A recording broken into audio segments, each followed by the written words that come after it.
Nangangarap na maging isang sikat na MLBB content creator na maging katulad ng ibang mga sikat katulad nila Inuyasha at Misaki at madami pa. Ikaw isa ka din bang small content creator kagaya ko?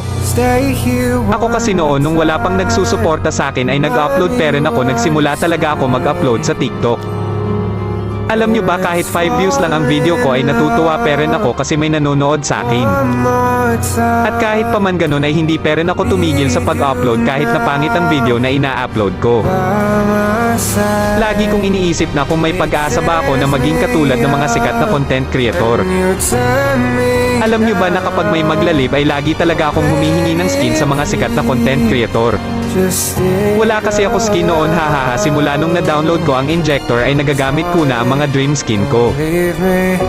Nung umalis si mama at pumunta ng Manila para doon magtrabaho doon ko naisipan na ay kwento ang buhay ko sa Facebook at sa TikTok. Alam nyo ba nung paggising ko hindi ako makapaniwala na dumami followers ko at nanonood sa akin. At kapag may makikita akong video na maliit lang ang views,